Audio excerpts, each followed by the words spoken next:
Assalamualaikum warahmatullahi wabarakatuh. Bismillahirrahmanirrahim. Alhamdulillahirabbil alamin. Wassalatu wassalamu ala asrofil anbiya'i wal mursalin sayyidina wa maulana Muhammadin wa ala alihi washabbihi ajmain. Pemirsa TV 9 Nusantara dimanapun Anda berada, senang sekali saya Rebeka Rahmaprilia hadir kembali dalam program Huja Aswaja.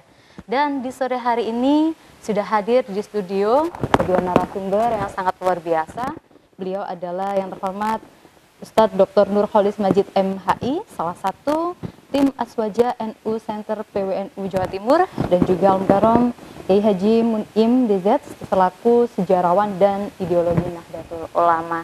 Dan pemirsa, tinggal menghitung hari akan berlangsung Hari Santri Nasional yang nantinya akan berlangsung di tanggal 22 Oktober 2024. Nah, berbicara tentang resolusi jihad ini juga akan membahas namanya perjuangan. Kita akan mengupas di sore hari ini bersama dengan kedua narasumber kita. Sebelumnya Rebeka akan sapa terlebih dahulu. Assalamualaikum Yai Munim. Waalaikumsalam warahmatullahi wabarakatuh. Kabar sehat Yai? Alhamdulillah sehat-sehat selalu. Mungkin ini bisa disampaikan kepada para pemirsa terkait bagaimana sejarah resolusi jihad itu sendiri Yai. Ya, resolusi jihad ini kan sebuah perjuangan yang dikembangkan oleh Nahdlatul Ulama, ditandatangani oleh Kiai Hasyim Asy'ari, yang membuat seruan untuk berjihad atau berperang, ya, jihad dalam arti perang, kital gitu.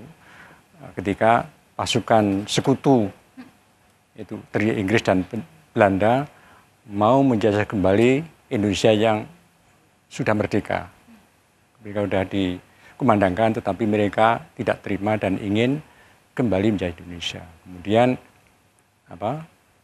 ada berbagai kegelisahan termasuk dari pemerintah yang baru merdeka itu sendiri, bagaimana kita menghadapi musuh yang akan menyerang negeri kita ini, bagaimana hukumnya kita berperang melawan penjajah, apakah itu termasuk jihad, apa itu termasuk kalau meninggal sebagai syahid dan seterusnya. Nah, untuk menghadapi situasi yang sangat genting itu, untuk mempertahankan Indonesia itu, maka sebagai pemimpin tertinggi umat Islam Indonesia, Kiai Hasyim Asy'ari mengeluarkan seruan jihad yang dikenal dengan istilah tadi itu, resolusi jihad fisabilillah untuk melawan penjajah. Dan sebagai seruan besar yang dilakukan oleh ulama besar itu, Kiai Hasyim Asy'ari, itu mendapat tanggapan yang luar biasa sehingga menggerakkan para santri, para kiai, semua laskar-laskar untuk berjuang menghadapi penjajah, karena diwajibkan kan orang-orang tertentu yang ada di wilayah tertentu itu, yang muslim, yang sudah balik, kemudian ada di wilayah tertentu itu diwajib fardu ain hukumnya untuk melawan jihad melawan penjajah yang akan datang itu. Nah, disitulah kemudian terjadi respon yang luar biasa sehingga semua laskar santri bergerak, terutama Hizbullah dan Sabilillah, sehingga ini menjadi kekuatan besar untuk menghadapi penjajah yang mau menjajah kembali Indonesia yang sudah merdeka. Jadi ini ceritanya mempertahankan kemerdekaan. Itu hukumnya fardu ain kan di dalam resolusi jihad dikatakan begitu. Lalu apakah ada keterkaitan dengan momen di 10 November itu ya? Iya, itu kan ini mulainya. Ini semacam diprakondisi dulu oleh resolusi jihad itu kan tanggal 22 Oktober. Itu terjadi penggalangan massa yang begitu besar, kemudian ngumpul di Surabaya, kemudian betul-betul datang si Musa ini, lalu terjadi pertempuran besar itu. Nah, pertempuran besar itu dimulai dari tanggal 22 itu konsolidasinya, kemudian terjadi puncaknya 10 November itu. Jadi tidak akan ada peristiwa 10 November kalau tidak ada peristiwa 22 Oktober seruan jihad itu. Kalaupun ada mungkin ya kecil lah, tidak menjadi perang semesta yang besar itu. Dengan ada seruan itu menjadi perang yang sangat besar sekali. Karena semua masyarakat muslim yang sehat, kemudian berada di 90 km dari pusat penjajahan di Surabaya ini, semua kan berkumpul bersatu untuk bergerak di sini, sehingga banjir lautan manusia untuk menghadapi serangan sekutu ke sini. Puncaknya 10 November itu. Jadi tidak mungkin terjadi peristiwa 10 November kalau tidak ada seruan jihad pada tanggal 22 Oktober itu. Jadi ada keterkaitan antara peristiwa dengan resolusi jihad begitu Ya, ya, yaitu tidak ketika, tapi memang ya kesinambungan itu sebagai resultan ya, sebagai hasil dari resolusi jihad itu berpuncak pada 10 November jadi perang besar itu. Berarti ini pemirsa dan juga kita yang muda-muda ini biar tahu ya gitu bahwa sebenarnya umat muslim dan juga para santri ini memiliki peran yang cukup besar begitu ya. Ya, sangat besar. Karena justru yang mengubarkan semangat perjuangan itu adalah tadi itu kewajiban fardu ain, itu kan fardu yang sangat ditekankan.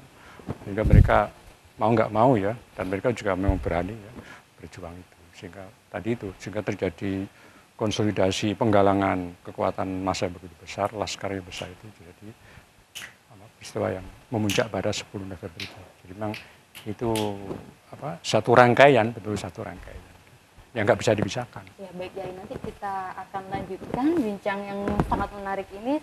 Baik Yai dan juga Ustadz Rokholis, kita akan kembali lanjutkan bincang sore hari ini. Yai, masih dengan Yai nggih. Ini apa ada yang membuat fatwa jihad itu sendiri Yai? Yang mendasari apakah ada Yai? Ya sebenarnya ini kan komitmen kebangsaan sudah ditanam sejak lama. Jadi tahun 1916 itu Kiai Wahab sudah mendirikan namanya Nahdlatul Wathon, gerakan cinta tanah air. Jadi itu sudah ditanamkan sebuah pendidikan ya, menanam kecintaan pada tanah air, pada bangsa ini. Gitu. Kemudian dilanjutkan dengan studi tingkat tinggi namanya Taswirul Afkar. Itu semuanya adalah untuk menanamkan kesadaran berbangsa.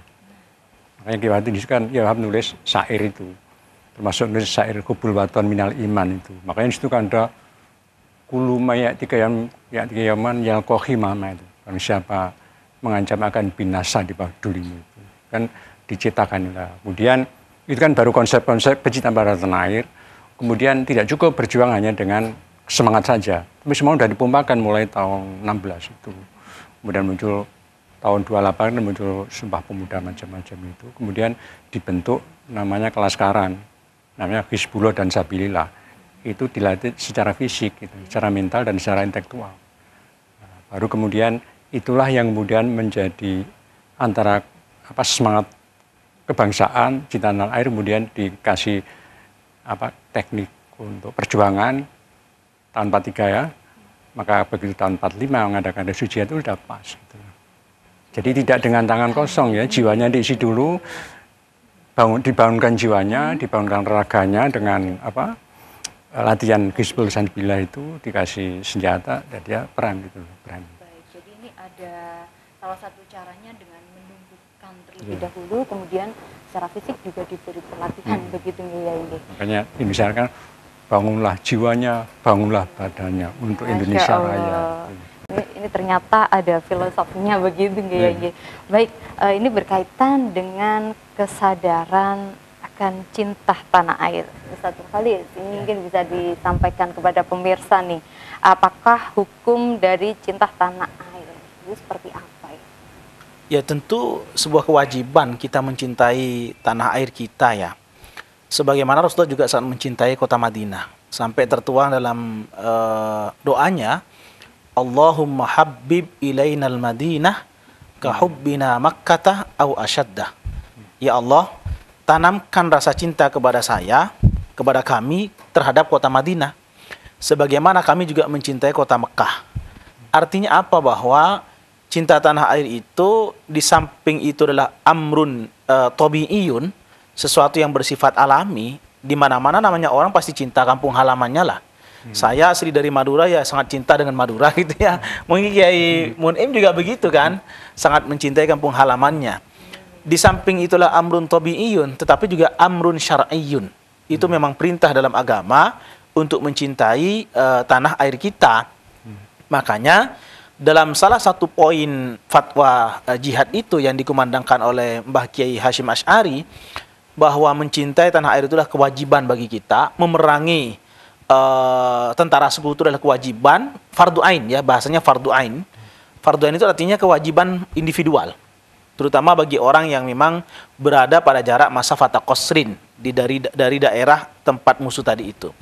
Itu menunjukkan bahwa fatwa itu tentu didasarkan kepada nilai-nilai agama. bukan sekedar pemikiran belaka. Karena memang agama kita mengajarkan harus cinta terhadap tanah air, sebagaimana Nabi juga mencintai kota Madinah, begitu. Itu Mbak Rebecca. Baik, ini kemudian ada tidak Ustadz dasar-dasar dari hukum syariat itu di dalam cinta tanah air? Gitu. Ya, tadi sudah saya bilang hadis Nabi sendiri ya, sangat mencintai kota Madinah. Yang kedua, walaupun ini kemudian ada yang mengatakan itu bukan hadis, tetapi yang jelas substansinya itu adalah mengena bahwa mencintai tanah air itu adalah kewajiban.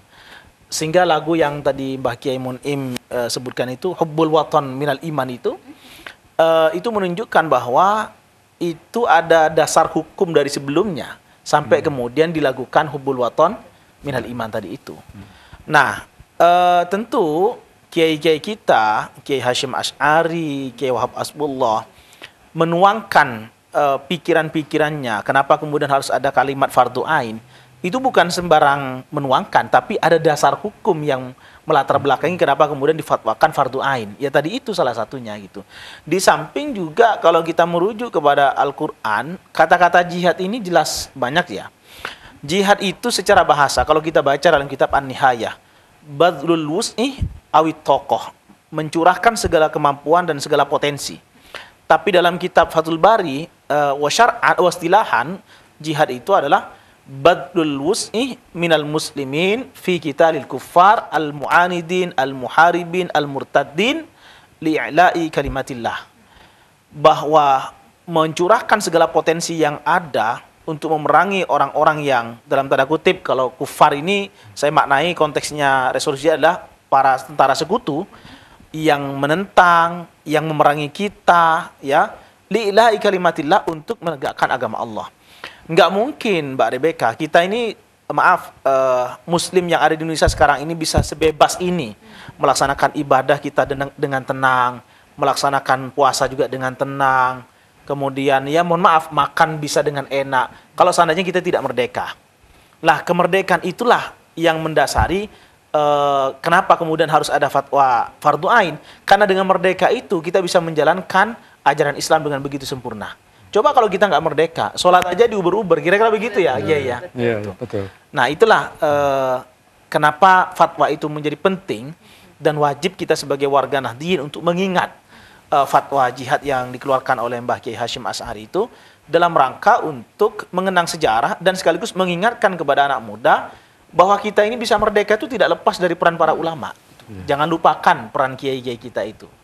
Itu Mbak Rebecca. Baik Ustadz, ini jadi sekali lagi kita yang muda-muda ini harus benar-benar memaknai ya, jangan terlena dengan banyaknya teknologi yang begitu pesat sehingga kita lupa akan menumbuhkan cinta tanah air dalam diri kita, begitu. Nah, ini kita kembali ke Kiai lagi. Yai, mungkin ini sebenarnya resolusi jihad NU ini memiliki tujuan tersendiri kah, Yai? Ataukah bagaimana? Ya tadi itu, ini kan memang kewajiban kita tadi sebagai Ustadz Nurkhalis tegaskan bahwa ini adalah jihad itu salah satu kewajiban bagi setiap muslim kan.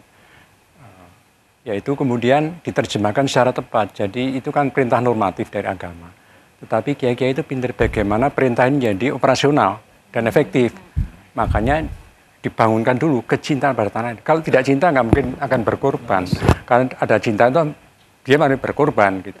Sehingga dia begitu ada seruan maju benar gitu loh. Dan itu secara masif, dan maju benar juga akan sia-sia kalau tidak diberi kemampuan teknis. Maka dilatih perang lah, disenjatai. Karena Nabi dulu kan latihan perang juga, sahabatnya dilatih. Dan perang juga tidak cukup dengan doa gitu loh. Bahwa doa itu nomor satu iya, tapi kan sarananya ya kecintaan pada agama tadi itu, li'ali kalimatillah, kemudian untuk kemerdekaan itu cinta dulu baru rela berkorban, terus teman dikasih saran lagi namanya kemampuan teknis tadi itu. Jadi kiai-kiai itu pintar menerjemahkan jihad itu. Jihad tidak saja jihad, tapi jihad harus menang kan gitu. Dan harus bersemangat dan harus ikhlas dan seterusnya. Maka membina cinta tanah itu butuh waktu cukup panjang. Tadi itu mulai tahun 16 sampai tahun 45 baru diwujudkan. Berarti banyak yang tidak tahu begitu ya, sebenarnya sebelum meledak di 1945 ini bahwa ada sejarah, ada persiapan yang tadi juga Ustadz Nurkhalis sampaikan, di situ nggak ujuk-ujuk begitu, ada nilai dasar agama juga yang dimasukkan. Nah, Yai dan juga Ustadz Nurkolis, ini kalau ditarik di era sekarang begitu ya, kira-kira apakah ada cara khusus untuk menumbuhkan rasa cinta untuk kita ini yang muda-muda gitu? Nah, kita akan bahas setelah jeda pariwara berikut ini. Tetap saksikan TV9 Nusantara, santun menyejukkan. Kita akan melanjutkan kembali. Tadi sempat terputus ya, Yai, bagaimana cara menumbuhkan rasa cinta tanah air ini untuk muda-mudi, untuk remaja, untuk pemuda begitu, Yai? Ya, masing-masing zaman kan punya cara ya, punya kesadaran beda-beda. Dan harus kita cari cara ini. Nah, dulu misalnya sebelum resuciat itu kan juga ditanamkan cara kesadaran seperti itu. Nah, mungkin nanti harus dicari lagi bentuk yang lebih kontekstual. Gitu. Nah, selama ini memang kita menanamkan cinta tanah air masih dengan cara-cara yang lama itu, belum menyentuh kaum muda ya, apalagi sekarang kaum milenial, apalagi Gen Z itu memang perlu formula tersendiri yang tidak seperti yang kemarin-kemarin gitu. Misalnya ya kita masih walaupun dengan cara lama, tapi ini udah bagus ya, kita bisa semua event olahraga misalnya, event kesenian itu sekarang udah bagaimana kaum muda kita ini luar biasa menunjukkan kecintaannya pada tanah air gitu. Sampai ada itu penanaman itu juga walaupun masih cara lama, kita belum menemukan cara baru, itu udah masih luar biasa udah saat ini. Ya tinggal mereka itu harus diperkuat dengan nilai historis sejarahnya tadi itu. Jadi di permukaannya itu tingkat kecintaan mereka pada itu sudah luar biasa. Ini juga kita tidak tahu apa sebabnya ya. Tapi juga luar biasa. Ya ini tentu saja pendidikan sekolah kita sudah lumayan bagus dalam soal itu. Kemudian juga semua media itu kan juga menggambarkan kebesaran Indonesia, kebesaran Nusantara itu terus ya di ekspor.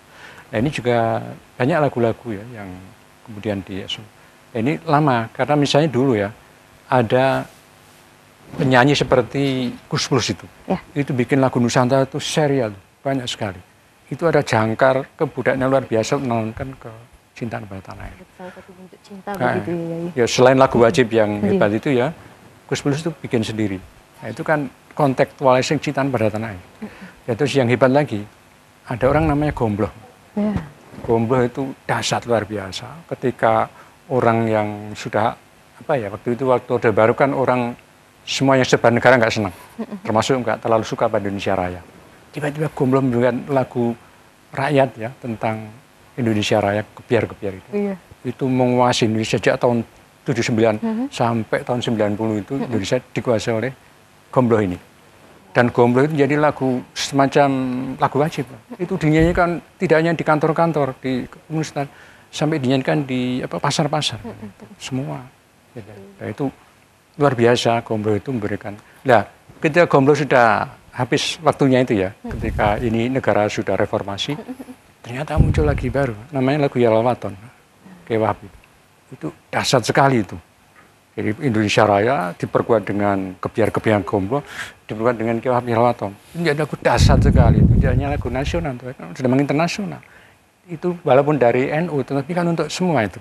Dinyanyikan di universitas, di kantor pemerintah, di markas kepolisian, markas TNI, bahkan di gereja-gereja dinyanyikan itu. Bahkan orang Papua, orang Malaysia nyanyi itu. Nah, ini bentuk-bentuk sebenarnya sederhana, tapi mampu menciptakan kecintaan pada tanah air yang luar biasa, kefanatikan yang luar biasa, gitu, militansi yang luar biasa. Nah, dan itu nanti harus ada ketika mungkin popularitas Yalwaton ini sudah agak berkurang, harus ada generasi baru menciptakan. Baik, luar biasa ya. Ini sekarang dari Ustadz Nurkolis ini. Bagaimana? Apakah cara untuk menumbuhkan rasa cinta tadi untuk kita yang muda-muda, Ustadz? Apakah ada tipsnya, Ustadz? Ya, tentu tadi sudah disinggung oleh Kiai Munim bahwa masing-masing zaman itu punya cara dan strategi. Saya kira kalau bicara konteksnya hari ini ya tentu media itu menjadi penting. Saya apresiasi banget nih TV9 pada sore hari ini kita menyajikan menu tentang Hari Santri. Ini salah satu strategi kita di dalam menyadarkan dan memahamkan generasi milenial untuk kemudian lebih kenal apa itu Hari Santri. Betul bahwa di kalangan milenial itu tidak terlalu akrab. Hari santri itu apa sih? Perspektif mereka santri itu hanya orang yang ada di pesantren. Padahal bukan hanya itu ya. Iya di pesantren, iya santri, tapi tidak hanya itu gitu maksud saya. Maka pemanfaatan media sosial itu menjadi penting. Ramaikan tuh di berbagai platform digital, di IG, di Facebook, di Instagram, di samping yang bersifat seremonial. Saya juga menyambut baik. Tadi saya juga rapat dalam rangka untuk Hari Santri nih, Mbak Rebecca ya. Ini persiapannya tidak main-main. Tidak main-main. Ini ada instruksi juga dari pengurus besar toh, bahwa kita harus mengadakan berbagai event, melibatkan semua pihak, dan kebetulan kami diberi tugas untuk mengadakan sebuah event juga di level Jawa Timur. Nah, barusan saja sebelum hadir ke sini itu rapatnya gitu. Lanjut begitu Ustaz. Ya, artinya bahwa di samping seremonial yang sudah kita lakukan, tapi publikasi ini menjadi penting karena sekarang itu zamannya sudah zaman milenial, mereka sudah akrab dengan teknologi, maka televisi di berbagai platform digital lainnya, Instagram, Facebook, ramaikan itu. Sehingga anak muda kita juga lebih kenal. Satu. Yang kedua, pendekatannya mungkin agak sedikit berbeda dengan orang zaman dulu ya. Kalau pendekatan sekarang mungkin dengan pendekatan akulturasi budaya yang menjadi ciri khasnya NU. Saya sangat apresiasi dengan grup-grup sholawat yang selama ini selalu melantunkan kalimat ya lal waton, ya lal waton, ya lal waton gitu kan. Apresiasi banget karena anak muda itu bagaimanapun seneng juga tuh nyanyi. Lah mereka kalau diceramahi terus itu maaf ya bosen juga. Ceramah terus gitu. Tapi coba dibentuk syair-syair indah seperti yang Kiai tadi sampaikan itu, maka semangat anak muda ini sekalipun itu kadang-kadang nggak ngerti artinya apa sih lal waton. Tapi setidaknya itu seneng. Lah, kesenangan inilah yang akan membentuk kepribadian mereka untuk jauh lebih berkorban. Maaf, walaupun mungkin dirinya harus sakit, tapi yang penting Indonesia merdeka, mereka mau berkorban itu. Kenapa? Karena dasarnya adalah cinta tanah air tadi itu. Nah, kecintaan ini harus dipupuk. Jangan sampai kemudian orang diajak berkorban, tapi rasa cintanya belum ada gitu. Jadi cinta dulu ini dipupuk. Nah, fatwa jihad yang dikomandani oleh Mbah Hashim Asy'ari itu kan sebetulnya dalam rangka itu, jauh sebelum peristiwa 10 November kan, itu kan ditanamkan dalam rangka memupuk rasa cinta. Biarkan anak muda kita ini cinta dulu. Karena berhasil tidaknya perang itu kan juga di kalangan anak muda. Kalau yang sudah sepuh, saya kira lebih kepada bagaimana mengarahkan ya. Tapi kan fisik ini kan yang kuat di anak muda. Makanya kemudian Bung Tomo, ya. Bung Tomo itu menjadi terdepan ya dan dalam pidatonya arek-arek Surabaya ya dan sebagainya itu kan luar biasa. Kenapa? Karena rasa cinta sudah tertanam sehingga kemudian kerelaan untuk berjihad sekalipun mungkin dirinya jadi korban itu enggak masalah. Yang penting semangat dulu gitu. Maju dulu. Gitu. Menang tuh galamburi gitu ya. Kalau menang baru tenang, maju dulu. Betul. Itu juga sebagai bentuk rasa cinta. Iya. Nah, Ustaz Nurfal di sini tadi ya berbicara tentang santri. Apakah Hari Santri Nasional ini hanya ditujukan untuk Nahdlatul Ulama atau semuanya begitu? Ustaz Nurfal dulu nih, monggo ya. Ya, kalau bicara santri sebetulnya tidak harus orang di pesantren. Ya, orang di pesantren adalah salah satu bagian. Kita membaca penelitiannya Clifford Gerd misalnya. Dia kan membagi Islam itu 3 kan. Islam abangan, Islam santri, dan Islam priayi. Islam santri ini siapa? Ya Islam, orang Islam yang kemudian beragama Islam dan kemudian patuh terhadap ajaran Islam. Siapapun, ini tidak hanya milik NU ya, walaupun yang mengomandani fatwa jihad ini adalah Mbah Hashim Asy'ari tokoh NU, tapi maksud saya ini berlaku untuk semuanya. Siapapun yang merasa dirinya muslim dan cinta tanah air, ayo kita bersama-sama merayakan Hari Santri Nasional ini. Saya tetap dalam berkeyakinan bahwa santri itu adalah orang yang belajar agama dan tunduk mengamalkan ajaran agama. Terlepas itu dari berbagai macam unsur apapun, ya tetap kita menamakannya sebagai seorang santri. Kelompok-kelompok yang lain pun itu juga berlomba-lomba mendirikan pesantren. Berarti kan orang yang belajar di pesantren itu adalah santri kan begitu. Gitu Mbak Rebecca. Oke, jadi ini tidak hanya untuk NU saja begitu nggak Ustaz Nurfal? Tidak hanya untuk NU. Tidak hanya untuk NU. Iya. Baik, Yai mungkin ini bisa menambahkan untuk HSN atau Hari Santri ini apakah hanya ditujukan untuk warga Nahdliyin aja atau umum? Iya, kita kembali ke sejarah ya. Jadi ketika Ki Hasyim melakukan kegiatan itu ketika membuat Cinta Tanah Air yang mulai latihan fisik itu kan beliau sebagai ketua Masyumi, Rois Amnya Masyumi. Kemudian Kiai Wahid mengusulkan kepada Jepang agar dibolehkan mendirikan kelaskaran khusus Islam. Didirikan kelaskaran. Jadi yang tiba di dalam ya semua unsur dalam Masyumi, ada Muhammadiyah, ada Persis, ada NU, ada PRT, semua dari situ. Umat Islam menjadi satu dalam Hizbullah dan Sabilillah. Itu di dalam komunitas Hasyim semuanya. Kemudian ketika resolusi jihad itu kan tidak ditujukan pada Nahdlatul Ulama, tapi umat Islam, kaum muslimin. Yang berperang semuanya yang ada di dalam laskar itu. Nah, laskar santri isinya Hizbullah Sabilillah. Hizbullah Sabilillah ya semua umat Islam yang tergabung dalam Masyumi. Ya, ada Muhammadiyah, ada Persis, ada NU, ada itu. Dari situ komposisinya aja udah bercampur gitu loh. Artinya orang-orang Islam yang taat kira-kira begitu, santri itu. Nah, kemudian terjadi perang besar itu di mana peran kelompok santri ini kan oleh sejarah nasional tidak disebutkan, tidak diakui. Makanya kemarin itu kita minta pengakuan dan itu tidak eksklusif, tetapi untuk semua orang Islam yang ikut berjihad pada itu diakui. Ya, santri sebut ini bukan, makanya pengertian santri jangan direduksi sebagai orang yang mondok di pesantren saja. Itu pengertian eksklusifnya memang begitu. Tapi harus kita kembalikan pada pengertian lebih inklusif, yaitu semua orang Islam yang taat beragama, kira-kira begitu. Jadi itu yang disebut santri juga semuanya masuk itu, semua orang Islam. Makanya dalam resolusi jihad itu kan yang jadi subjeknya kan semua, tidak hanya NU gitu. Dan ternyata yang perang misalnya banyak ketua Hizbullah dan Sabilillah itu yang dari Muhammadiyah juga banyak. Misalnya di Solo, komandan Hizbullahnya ya dari orang-orang Muhammadiyah, ada yang kalau di misalnya Klaten dari SI, Muhammadiyah dari SI. Kebetulan tertingginya kan ya Maskur dari NU kayak gitu. Campuran memang, waktu latihan ya campuran. Itu dulu yang mendirikan Masyumi. Masyumi ketuanya Mbah Hasyim. Sehingga itu jangan sampai sekarang itu kita reduksi bahwa hari santri itu hari santrinya NU. Harus kita kembalikan kepada proses awalnya, karena itu lahir dari Hizbullah dan Sabilillah yang isinya adalah plural gitu. Semua kelompok Islam terjadi di situ. Makanya harus kita kembalikan bahwa ini bagian dari seluruh umat Islam dan masing bagian dari bangsa ini gitu. Jadi juga jangan dieksklusi jadi hanya umat Islam saja, tapi bangsa, karena begitu 10 November itu sudah laskar-laskar masuk semua kelaskaran itu dari Dul Arnowo, kemudian dari siapa lagi itu yang dipimpin Rustam Abdul Ghani itu bersama-sama di sini gitu loh. Hanya kemarin oleh mereka santri yang nggak sebut hanya Dul Arnowo, kemudian Rustam Abdul Ghani, kita ingin masuk. Ya masuk bukan saja tapi keseluruhan gitu loh. Jadi nanti kalaupun kita mengklaim bahwa hari santri itu untuk kalangan Islam, tapi kita juga dalam rangka kebersamaan kita dengan kelompok-kelompok kelaskaran yang lain yang jadi arek Surabaya itu. Nah, saya kira begitu. Itu harus kita buat hari santri inklusif gitu, jangan eksklusif gitu. Ya, kita berarti lebih membuka lebih jauh begitu ya Ustadz ya. Baik, tidak terasa kita sudah berada di segmen terakhir ya Ustadz dan juga Nyai.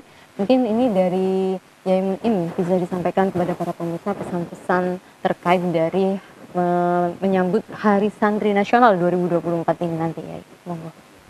Ya, itu kan sebuah pelajaran dari jihad tahun 45 dan juga tahun 46 itu, bahwa bagaimana sebuah perjuangan gerakan itu tidak bisa instan. Itu ada proses penanaman nilai-nilai ya, nilai juang, kecintaan pada tanah dan sebagainya, dan juga diberi kemampuan fisik ya, olah fisik, dan kemudian diberi dipompa semangatnya. Itu butuh waktu dan butuh prasarana, sehingga itu menjadi kekuatan yang cukup lama dibina kan, dikonsolidasi. Makanya itu menjadi kekuatan pemersatu yang luar biasa. Begitu satu itu menjadi kekuatan yang sangat solid itu. Ya, karena ledakannya luar biasa gitu. Tadi itu. Gimana itu karena memang diproses begitu kuat, dimampatkan yang luar biasa semangat jihad itu dengan kecintaan tanah air, kemudian dikasih semangat bahwa ini membawa kesyahidan, kemudian bawa surga karena fardu menjalankan perintah agama, menyatu dengan kecintaan pada tanah air.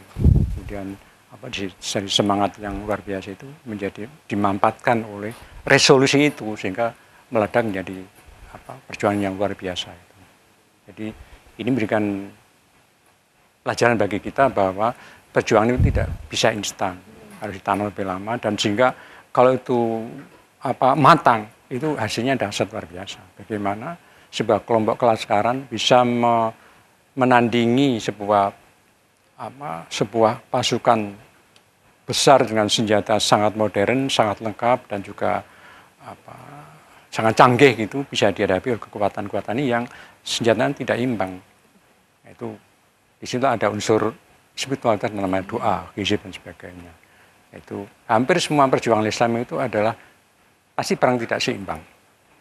Perang Badar itu antara berapa cuma 303 orang melawan 3.000 orang. Kemudian perang Mut'ah atau Mu'tah ya, sama perang Tabuk itu kan tidak seimbang.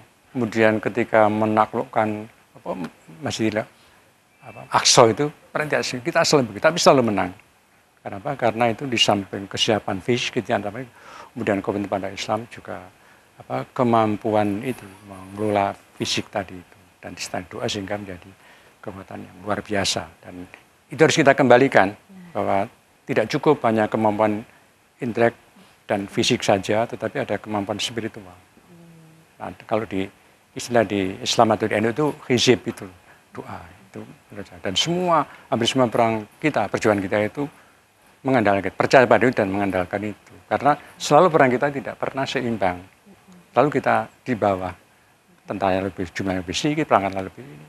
Itu sejak zaman Nabi, sahabat, tabi'in sampai 45 itu perang kita seimbang. Tapi selalu menang karena ada unsur-unsur tadi itu. Pertama memang ini karena disemangati oleh jihad tadi ya, bahwa ini adalah fardu ain. Kemudian melaksanakan perintah agama, kita pada air, kemudian digembleng secara fisik, mental, jadilah luar biasa itu. Sehingga nanti kaum muda ini kan lebih pada suka yang instan itu. Nah, itu yang tidak boleh. Boleh apapun ekspresi tapi yang jangan instan itu aja. Nah, teknologi harus persiapan matang-matang, lalu kita akan menghadapi pertempuran dalam bentuk lain. Karena pertempuran tidak lagi fisik kelihatan ke depan, lebih pada pertempuran di bidang ilmu pengetahuan teknologi gitu. Ya jelas teknologi sudah berhadapan kita. Ya saya kira itu. Jadi persiapannya harus matang sejak sekarang. Bisa katakan perang kita di teknologi tahun Indonesia Emas 2045, ya persiapannya sekarang ini. Sehingga kita tidak instan. Semua Bung Karno tidak instan, Kiai Hasyim tidak instan, sehingga menjadi perjuangan yang luar biasa. Saya kira itu yang bisa diambil dari hikmah yang bisa diambil dari resolusi jihad. Jadi proses-proses itu, yang penting prosesnya. Nanti hasil itu akan ditentukan oleh proses dan kerja keras. Terima kasih. Jadi ini pemirsa, tidak ada perjuangan yang instan begitu ya. Ya, selain kesiapan secara intelektual dan fisik, ada sisi spiritual yang juga perlu dilakukan. Nah, baik, ini Ustadz Nuroli, sebagaimana ini pesan-pesannya di segmen terakhir ini terkait menjelang Hari Santri Nasional 2024. Baik, saya ingin menyampaikan asbabun nuzul dari ayat falaula nafara min kulli firqatin minhum ta'ifatul yatafaqahu fiddin al-ayah, bahwa ayat ini kan asbabun nuzulnya itu bahwa Rasulullah sempat ditegur oleh Allah karena sahabat-sahabat ini kemudian dilatih secara fisik untuk dipersiapkan di medan tempur semuanya. Kata Allah, firman Allah, ya Muhammad, andaikan sekelompok orang itu lalu kemudian disetting, dikondisikan untuk kemudian khusus tafaqquh fiddin, itu akan tentu lebih bagus. Liyatafaqahu fiddin wa liyunzaru qaumahum idza raja'u ilaihim, bahwa supaya mereka ini nanti ketika kembali kepada masyarakat memberikan pembinaan kepada masyarakat secara intensif. Maksudnya apa? Bahwa jangan semuanya digiring ke medan pertempuran, tapi harus disiapkan sekelompok anak muda untuk kemudian menggali ilmu pengetahuan, belajar tentang ilmu pengetahuan, agar kemudian mereka nanti ketika kembali itu bisa memberikan tausiah, memberikan nasihat kepada masyarakatnya. Belajar dari ayat ini, maka konteks sekarang jihad itu tidak harus jihad bil fi'li atau bil af'al. Tapi bil qauli juga iya, bil mal juga iya, ya. Jihad bit teknologi juga iya, dengan teknologi juga iya, dan segala hal. Itu artinya bahwa makna jihad itu jangan direduksi, kalau bahasanya Kiai Mun'im tadi itu hanya dengan bawa pedang.